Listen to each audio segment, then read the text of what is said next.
Hey y'all, it's your girl Charity B, and welcome to the I'm Enough Mastering Self-Love podcast. This podcast was designed for both men and women who are in the process or wanting to start their self-love journey. Here we discuss many topics related to self-love that promotes healthy habits that will help support your mental and emotional health, boost self-confidence, and self-worth. So get ready. This is something you don't want to miss. If you like what you hear in this episode, feel free to DM me and leave comments on my Instagram page at iam.enoughmsl. The podcast is also available on YouTube. The link will be in my description box as well as on my Instagram page. Hey y'all, it's your girl Charity B, and welcome back to the I'm Enough Mastering Self-Love podcast. If you're new here, welcome. I'm glad you chose to tune in and take a step forward towards loving yourself on a deeper level. If you are a returning listener, welcome back. My hope for each of you is that today's episode gives you something meaningful to carry forward, whether it's a reminder to embrace your journey, a tool to help you evolve into the best version of yourself, or just insight you can apply in your everyday life. Whatever it is that you need, I hope you find it today. Warning, warning, warning. Somebody ring the alarm. Today's episode might make you unfollow your past. If you are tired of repeating the same cycles, go ahead and grab a seat. Today, we're serving a hot plate of eviction notices to the past version of ourselves. Stay with me now because I'm about to show you how to rewrite your identity without losing your history. So without further ado, welcome to the final episode of 2025, Breaking Up with the Old Version of Me. So we're not going to waste any time. We're going to dive straight into the content because clearly if you're sitting, listening in, you are tired of feeling stagnant or feeling boxed in, and you know that it's time to level up. It's time for a change. It's time to evolve. Okay, so we're going to talk about first, what does it mean or what does it look like to break up with the old version of you? It simply is just retiring those survival habits that no longer serve the healed version of you. You're letting go of identities built from hurt, validation seeking, and fear. You are ready to release those timelines, comparisons, and expectations that other people place on you that are not aligned with your path that you've selected for yourself. You are choosing the version of you that fits your future and not your past. I would simply think of this as upgrading and not starting over. We're not forgetting where we came from. We're using all those lessons and situations and experiences that we have went through or gone through or currently going through to create mechanisms that create mechanisms that will better us in the long run. So if we are faced with these situations or triggered again, we know how to react that will be proactive and not hinder us or put us in that same place where we feel boxed in. Okay. So what are some signs that you're ready to let go of this version of yourself? It could be that you're more attracted to healthier options, including people and things that challenge you. You want to be more around the right type of people versus being around like-minded people. If you remember from previous episodes, we talked about what was the difference between like-minded people and the right people. Being around like-minded people, they think like you, they act like you, have some similarities, but they do not force you to stretch yourself or challenge yourself. When you're around right people, they test you to your limits. They know you have those goals that you want to reach, instead of like saying, yeah, I think you should do what you're used to. They're saying, well, you did say that you wanted to do X, Y, Z. You did say that you wanted to lose 15 pounds. If you continue to resort to having multiple cheat days, well, you will never get there, and you'll be saying the same thing. Right-minded people help you grow, help you stretch yourself. They try to help you not stay in that same place. So that could be some signs that you are ready to break up the old version of yourself. You start grieving things that no longer align with you. You feel drained when you fall victim to your own habits that don't satisfy you anymore. You become uncomfortable, but more in a self-aware way. You feel stagnant or confined or have feelings of being boxed in. You just feel like you need to break through or break out. Those are some signs that you may be ready to let go of that version of you. And it's about to be the new year. People have those New Year resolutions, but this is kind of different. This is kind of like, I'm tired of being tired of where I'm at. That's pretty much it. I'm tired of what I'm looking at. I'm tired. I need news. I need something.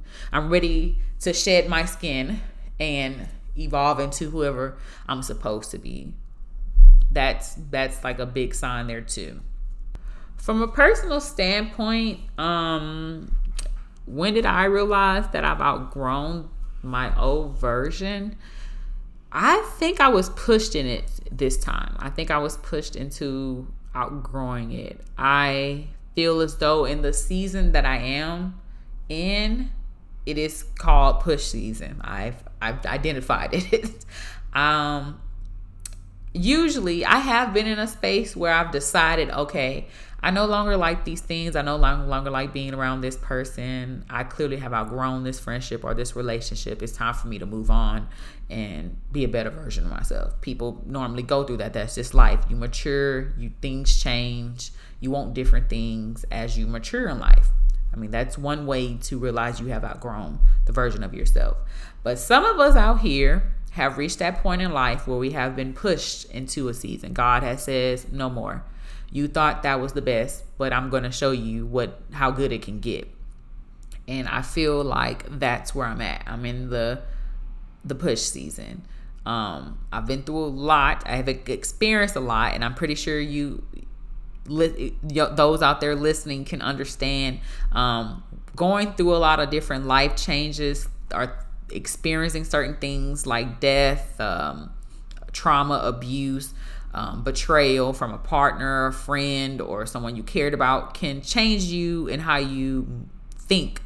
It's like it alters that brain chemistry on how you perceive things moving forward when you experience trauma or things like that. So it could definitely, it puts you in a place where you no longer can go back to the old version. Like, you have no choice but to go through.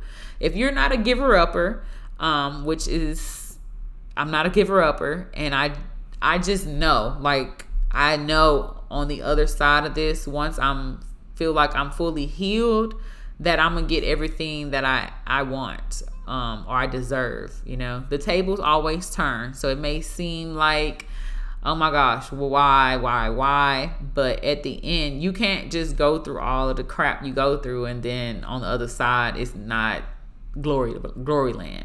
It's just, I don't believe that. So I know that I have no choice but to push through, and it's hard.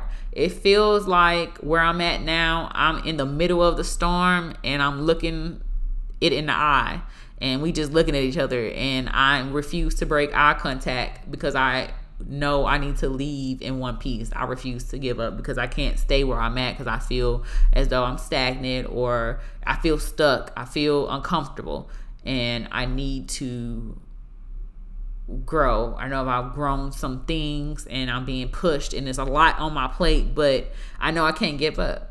It just seemed like the hurdles are being thrown at me, and I haven't caught my breath enough to get ready for the next one, but all I know is I have to keep jumping. Like, that's kind of where I am in life. So it's definitely my push season. It's definitely giving God said, you have no choice but to keep going and not look back. And from the things that I've lost, I know that it's impossible for me to be able to still be familiar with the old version of myself. However, I do show gratitude, and I feel for that version of myself because she didn't know what was going to happen.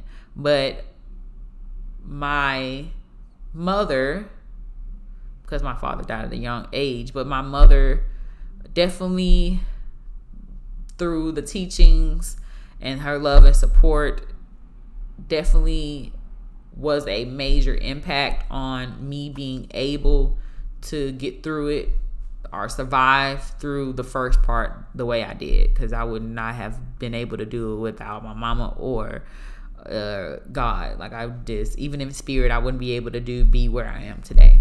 I'm struggling today, but I made it this far, so I have to keep going.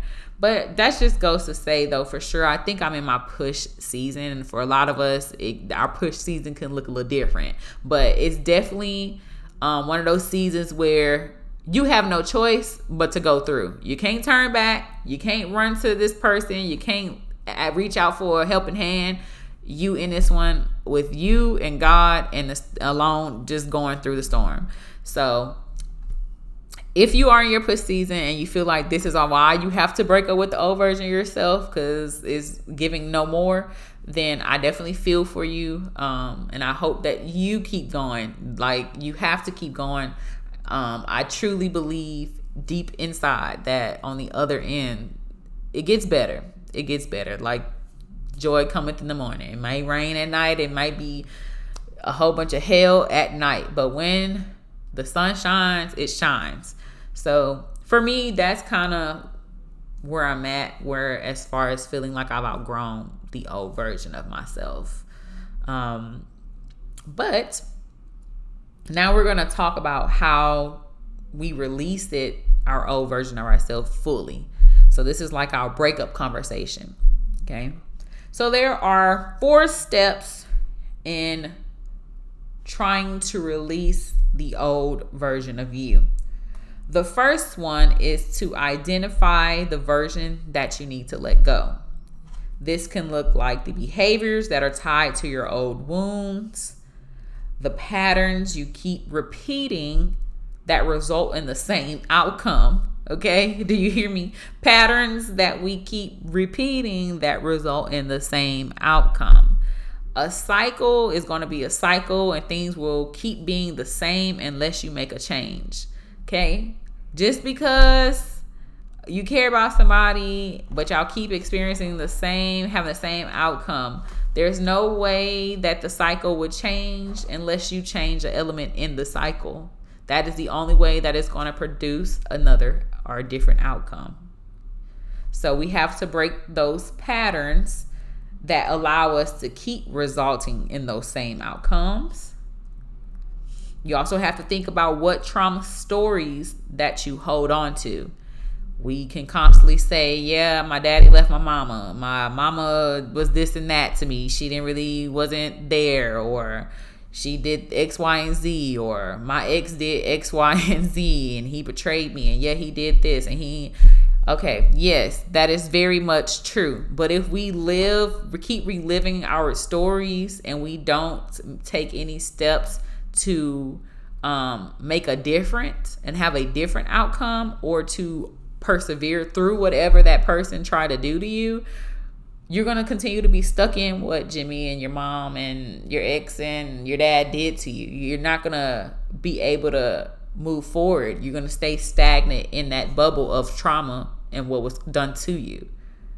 And a lot of people do that, and they don't really realize it, but you miss out on life. You miss out on being a better version of yourself. You might be homeless on the street now because you were so stuck in your trauma. Some people just can't get past it without the right, help and the right mindset and the right determination that I need to get past what has been done to me. Because you're not the first one that it was done to. You have to remember that too. But sadly it happened to you, but how are you going to make things different? Are we going to keep living in our trauma? It also can be a version of you that does not forgive. You struggle with unforgiveness, or you hold grudges, or you hold on to your pain, or you hold on to your hurt. Those could be some things that are tied to your old version of yourself that are not letting you move forward and keeping you boxed in. Or even just being comfortable where you at when you know that's not where you're supposed to be at. That could simply be meaning your job. You know that it doesn't serve you anymore. It's causing you stress. It's putting you in a bad mental, and you feel like things are not going to get better. Then you need to move on. I was just talking to a friend the other day, actually, and she has all these dreams and ideas that she would like to make a reality, and definitely know that she can do it. But we were talking about, taking that risk. In life, you have to take risks. That's the only way that you are going to get where you need to be. If you don't take the risk, you're going to stay where you're at. You're going to continue to be unhappy, and time is just going to pass you by. And then when you look down the road, you're like, I would, shoulda, woulda, coulda did this. So we were talking about that, and just in general though, like, you have to take some risks. And I was like, man, I'd rather be scared to stay where I'm at and be unhappy than to take that leap, get it wrong, and be able to still try again. I still have time to try again. So those are some examples, of what typically could be a version of you that you need to let go. But of course, you need to do this quick questionnaire and say, what version of myself do I need to let go? Once you have done that, you can move on to the next step, which is to acknowledge what that old version taught you. This is not to be shameful. It's just to accept where you've come from. If you were overgiving, or you did not see the red flags because you were a loving person and you try to see the best in someone, and turns out they did you wrong and dirty, but what did that teach you? Yeah, it could be embarrassing. It could be bring on feelings of shame, but at the end of the day, you know that you were a good person, and that person knows that you were a good person. So that doesn't change the fact of you're still you. You didn't do anything that would change how you feel about you and your integrity. So that's just something to consider, to acknowledge what you were taught, because due to those things that do cause you shame or embarrassment or hurt or pain. Because the important thing is not to be in these lessons and repeat them. The goal is to be faced with these lessons and learn from them. That way we do not get faced with those lessons again and still get hurt and hurt and hurt each time. And then the more trauma you have added on to you, it puts you in a worse position you was before, and now you got all this baggage you need to go to therapy and undig. So it's like, let's just learn our lessons the first time, please. Okay. Once you have done that, though, you can move on to that next step. Now we have identified what we don't like, what we don't need, and what we need to let go. We acknowledge what we were taught. Now we need to set boundaries, new boundaries, to where we will not be put in this position again. Those boundaries could be like no longer being understanding, no longer ignoring red flags, no longer shrinking ourselves for others just because we care about them and we don't want to hurt them. Anybody that loves you or cares about you wouldn't want you to shrink yourself so that they can shine. They would do the work themselves. No longer being overgiving, giving your time, giving your effort, giving your energy, your space, your mental, your peace. You're no longer overgiving that. No more abandoning yourself for the validation of others. You're choosing you. This could even look like, I have realized on social media, because I be scrolling, and some people I follow, they it seems like it's been engagement season. Congratulations, kudos, all about love, like for real. And then some people get unengaged. Things happen, but I definitely look up to people. It's one young lady in particular. She was engaged. Don't know what happened in their situation, but she ended up not being engaged. And she was just like, she had to choose herself. She thought this where she was supposed to be, but deep down things were not as perfect as it seemed, and she had to choose herself. And I actually applaud her for that, because many people do not do that. Getting engaged is a big thing, because you're about to spend the rest of your life with somebody. You're committing to spending the rest of your life with somebody. You are standing in front of, if it's a church, or you just standing in front of these people who are witnessing this beautiful thing, saying, I vow to spend the rest of my life with this person, to honor, protect, all these good things. And it's a big decision, and it's not in this day and age, because of the what's the nice way to say this, because of the type of people we have in the world. It's not that common to get to that stage in life. So of course, or find your person, let's say that's not playing games. So you think, okay, well, maybe you might be scared to leave that situation, because what if this is your husband or this is your wife?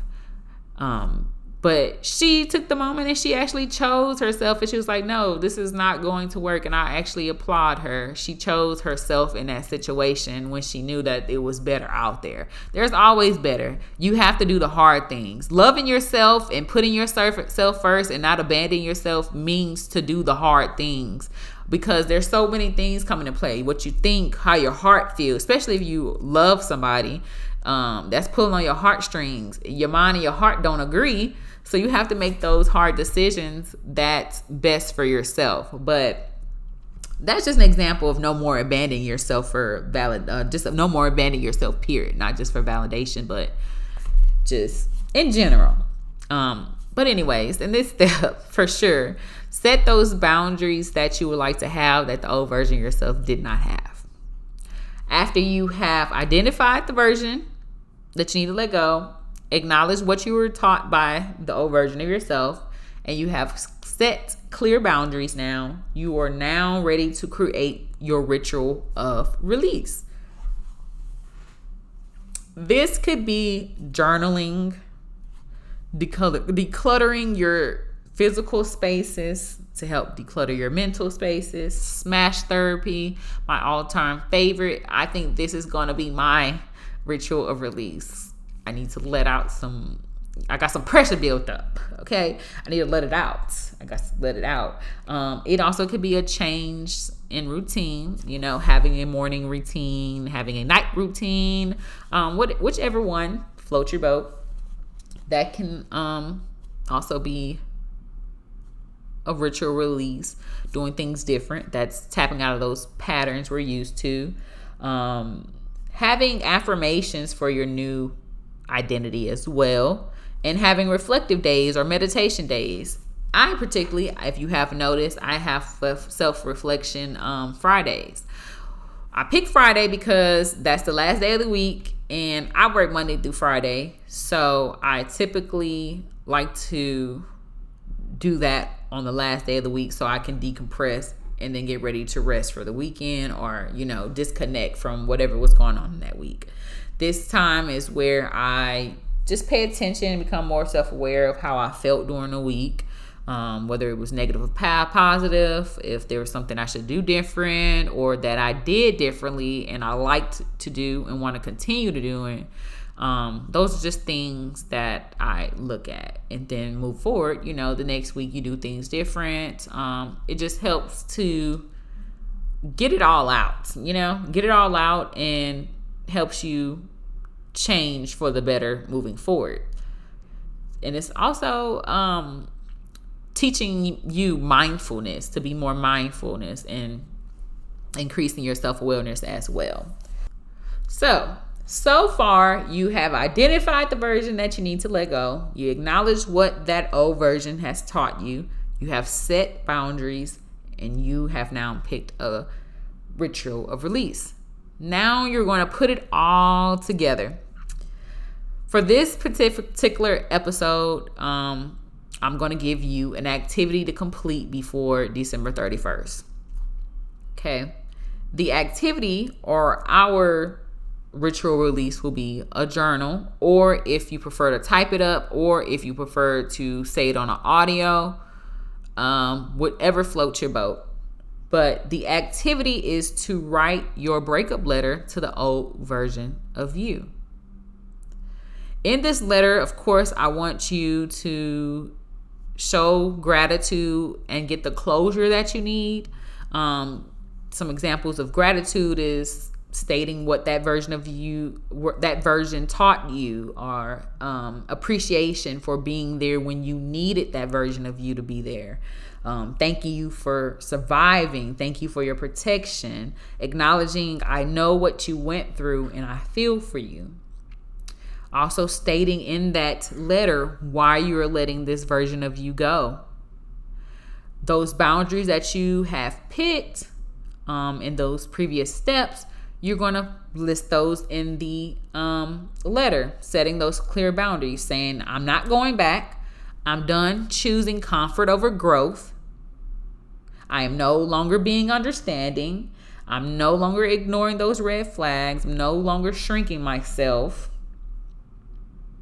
After you have listed that also in the letter, declare who you are becoming. What are those new standards? What are those values? What emotional responses do you want to have? Do you want to switch up your self-love language? Do you want to be more intentional with yourself now?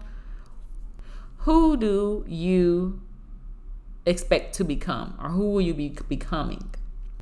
After you have listed those things in your letter, you are now ready for your final goodbye. This could look like, I release you with love. At the end of this letter, you can sign it, you can burn it, you can delete it if you recorded it, you can print it out, rip it, you can place it on a plate, you can smash it during smash therapy, you can combine some of these rituals, you do whatever you want with that letter, whatever would help you release it and be your final goodbye to that old version of yourself. Okay? So after you have wrote that letter, after you have done what you needed to do to release it, we are now done. We are not going back. We pledge to not go back.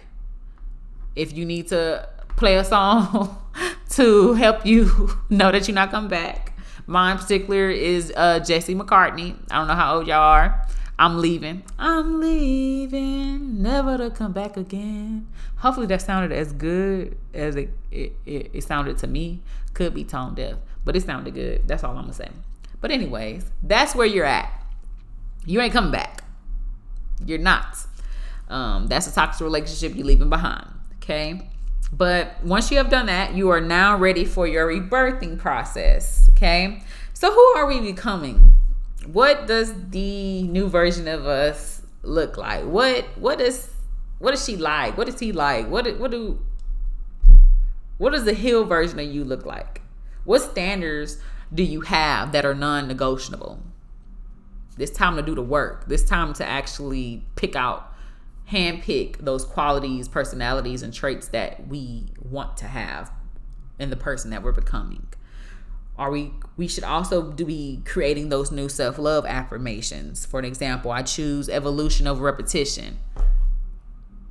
Now that you have selected your qualities, selected those traits that you want to have, you are now ready to start evolving into the best version of yourself. Now, of course, things are not going to be easy. Sometimes you want to backslide, do the shuffle back into the old version of you because that's where you're comfortable probably, or what you're used to. Change is not easy. It might be feeling like somebody pulling you with a truck on one end and pulling you in the other truck on the other end. but it's not supposed to be easy. It's not supposed to be comfortable. It's not supposed to be without pain. It's some groans and all this aches and stuff just to be the best version. But in the end, it's a reward. This is where you want it to be. I'd rather run forward through all these hurdles and all of these crazy things than to go back and still be stuck and be looking down the line 20 years like, oh my gosh, I failed. I don't want to say that. So, of course, you need to also have in your little pouch tools for helping you stay in the new you. A few tools or examples it could be, or some that's practical would be like daily weekly check-ins.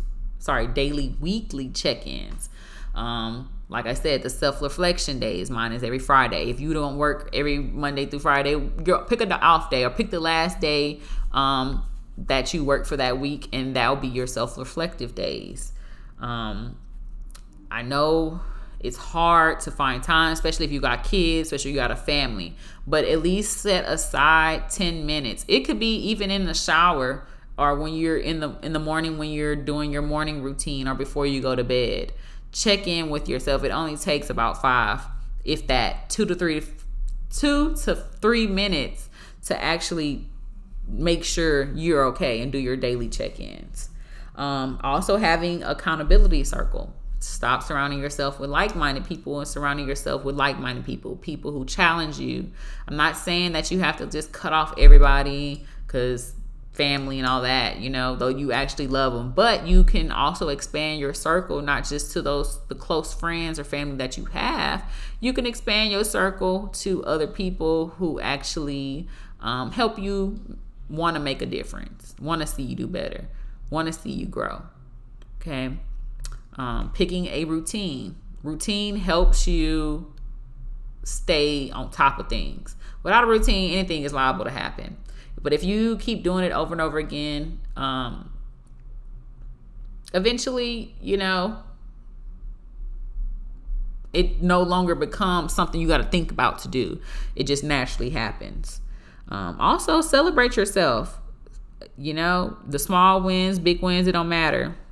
Celebrate yourself. It doesn't have to be like when we used to do it at work. They were like, it don't have to be work related, personal. It can be small. It doesn't have to be big. It just doesn't matter. What happened that you felt like, wow, I did this and I'm proud of myself. Okay. Think about those things. And also learning to say no. If you know that being in this person phase triggers you or brings you back to a place of the old version of yourself, you have to learn how to say no and also take a step back, reconsider, to rely on yourself. You don't have to immediately answer, it's actually being aware of yourself and being like, you know what? Not doing this. I'm not doing this. You can do it. I know you can. But those are just some examples of some practical tools that you can use to help you stay in the new version of yourself. But also, make this personal, because this is your journey. This is your breakup letter. This is your process. So make it personal. Yes, I gave you some steps, but if you want to switch it up a little bit, add your own little spice to it, do that, because it's for you, so that you won't be returning back to the old version of yourself. We're trying to get somewhere. Okay. We're trying to be the best version that we can be, because we know that we deserve it. So definitely make this personal. So as we wrap up this episode, I just want you to take a breath. Just breathe in and out. Let the old version of you soften, dissolve, and drift away. Okay? You don't have to rush your transformation. You don't have to have it all figured out. All I need you to do is just keep choosing yourself gently and intentionally. Thank you for sharing this moment with me. I'll see you guys next time. But until then, keep choosing the version of you that is aligned with your future. And I'll see you guys next time. Bye-bye.